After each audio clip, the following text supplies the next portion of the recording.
Welcome back. Today's video, you're going to begin to see this while I'm already down south in Florida doing my adventures, getting all sorts of new things for you guys to see down the road. But I thought it'd be prudent to really give you guys an idea of what I do and what you should be doing to get your aquariums ready to be able to go away on vacation. Now, before we get into it, you guys know that I travel for a living. So I travel for my job constantly. I travel to speak at conventions and stuff and all over the world. So I travel a fair bit. So I've got a pretty set routine of what I do for my maintenance for all my aquariums, all the bugs and everything else that's in this room. I do all those things, but I do them on a daily basis sort of thing when I'm here. But when I do go away, there's a lot of planning involved, and I want to make sure that all my animals are getting the absolute best care, even though in my absence. So I think today we're going to tackle some of that, give you some ideas, some tips. Let's talk about it.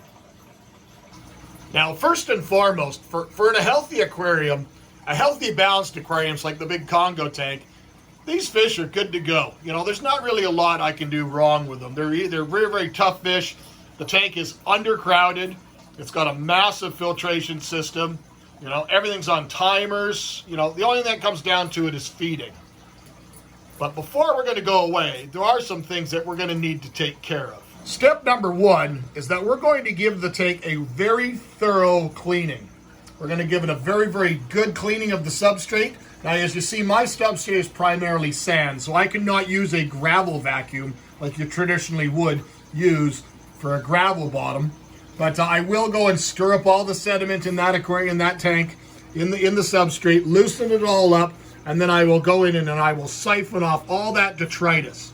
We will remove all those broken up pieces of branches, rotten leaves, anything that is an organic matter that's going to contribute negatively to that system while we're going to be away.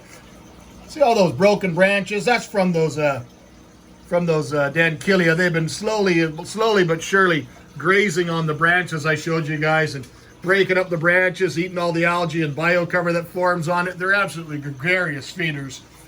So we're going to go and clean all that up because all that organic matter, a dead fish, a dead leaf, extra food, any of those things are all organic matter that affect the system negatively over long term. So by removing all those things, we're giving everything the best chance. Now, without question, the first thing that I always do when I'm going to be working in an aquarium, especially putting my hand into an aquarium, is I turn off the power to the pumps. Now, the pumps, anything that's going to be within the aquarium, pumps, heaters, anything like that, I always turn the power off to it. Because I'm using a sand substrate, I go in and I act like what a gravel cleaner would do, and I disturb the substrate a fair bit, and you can see how messy it is. All the detritus is lighter in volume, so it's going to come up to the surface, and it makes it a little bit easier for cleaning. Gives you a chance to reset the tank, clean up some rocks, clean up some plants, remove any leaves that might be starting to go on some of the plants and so forth. And I just give it a good overall kind of cleaning. And then we're going to follow it through afterwards with the siphon. You see how I can pick up all that mold rather quickly?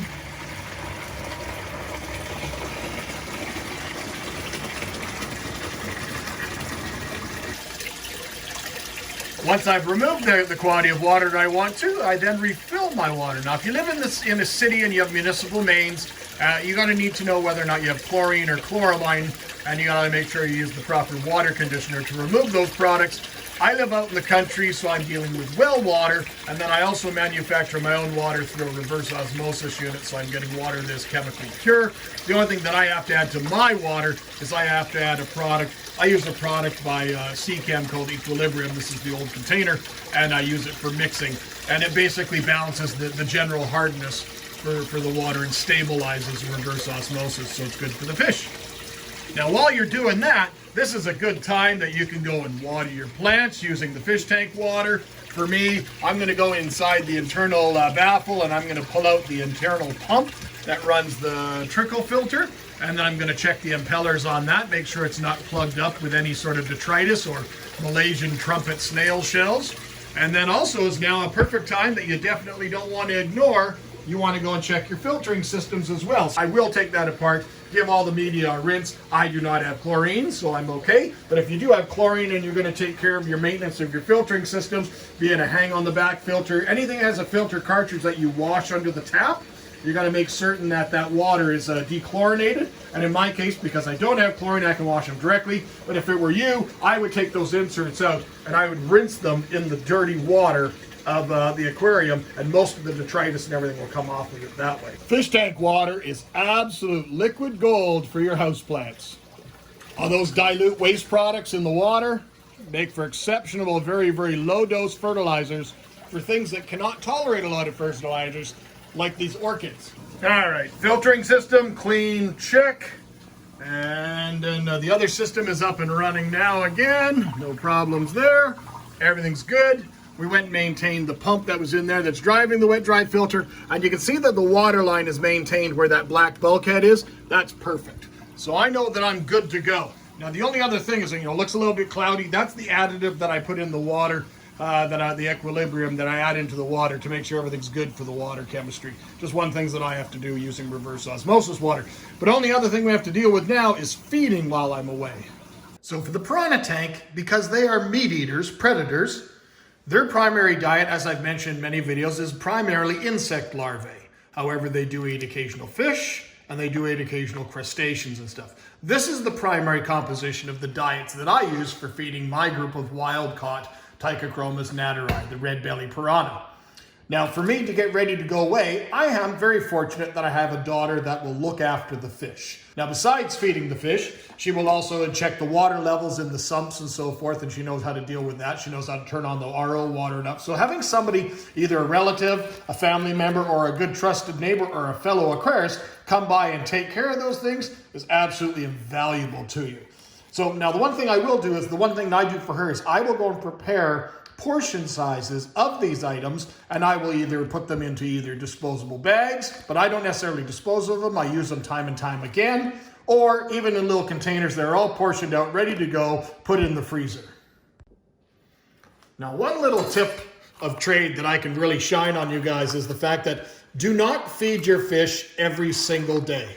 This doesn't matter if you're going away on holiday or you're home all the time. Just do not feed your fish every single day. Fish do need periods of times of fasting, especially in captivity, where they're not expelling energy in the same way that they would in the wild. In the wild, they have to really search for food sometimes, or if it's in the case of an algae eater, they have to graze for it, expending lots of caloric energy to be able to get that amount of nutrition into their system. So it takes a very, very fine balance. You'll notice that I'm chopping all this shrimp up. This is all in kind of portion or bite-sized pieces. I've done this for decades, depending on what types of fish I'm eating. Would they eat the whole shrimp and tear it all up? Yeah, they would, but it also would contribute to a lot more waste within the environment as the fish is ripping stuff apart. The little tiny pieces may just vanish into the system and become a burden on the system. So I'm going to go and portion these all up. As I'm going to be away for 9 days total, my daughter will probably only feed 3 times. So there's some shrimp all portioned up. By feeding only 3 times, she can literally go get the container, take the food, put it in a bucket to defrost it. Once it's fully defrosted and warmed up, then she can dump it into the aquarium and she can generally just walk away. So once the food's all nice and defrosted, just a little bit of warm tap water or aquarium water, then it's ready to just be added to the tank. It's nothing fancy, but same thing. The reason I don't want the food floating, I want the food to hit to the bottom right away. Now, when it comes to feeding more of a traditional aquarium where you have lots of fish that eat more traditional foods than, say, the predators which are eating fresh food or frozen foods, I've prepared the same thing. I've gone and prepared all the different types of feeds that I like to feed. I can rotate through them, do whatever I need to do to meet the needs of the individual fish in the tank. Again, you can use those small Tupperwares, or you can use those Ziploc bags. I have a little pile of these Ziploc bags and a little container underneath one of the stands, and I reuse them all the time, and my daughter knows how to use them. When it comes time for her to feed, she comes down, as I say, we're going to do it 3 times this next week while I'm away. She goes and dumps them into a cup. The reason for dumping them into a cup is the way that my filtering system works. My filtering system, basically water comes down through here, goes across the tank, and then spills over into the spillway. So if I don't want to waste the food, I don't want it floating on the surface and going directly to the spillway. She dumps it in a cup. She takes a little bit of water from the aquarium. She gives it just a little swirl into it, lets all the meat, all the food all gain some water, and then she basically just puts it into the tank. We've covered feeding, We've covered feeding for all the different types. We've covered different maintenance aspects of doing all the extra water changes, making sure everything's all ready to go. All the filters are good, all the impellers are good. We've done everything in the best of our abilities. Now, you can use automatic feeders. The only problem with a lot of the automatic feeders is when they turn like a clock mechanism. They turn slowly. And as they start turning with the opening facing slightly down, they risk the run of catching any sort of humidity. So if you're using any sort of types of pellets or flake foods that could often expand a little bit with a little bit of moisture, they often plug up and they're often more trouble than they're worth. That's not saying they're all bad. Some are better than others. But honestly, doing it this type of a system, if you can have somebody come and take care of your stuff, just those even very, very basics for you, I think you'll have a lot more success. So with that, my friends, hopefully that helped you out a little bit when you get ready. Just avoid those little feeding blocks that they sell in the stores. Those little things, they offer so little value to the aquarium, and they just put an absolute abundance of things you don't need in your tank. So hopefully that helped you guys. Till next time, take care.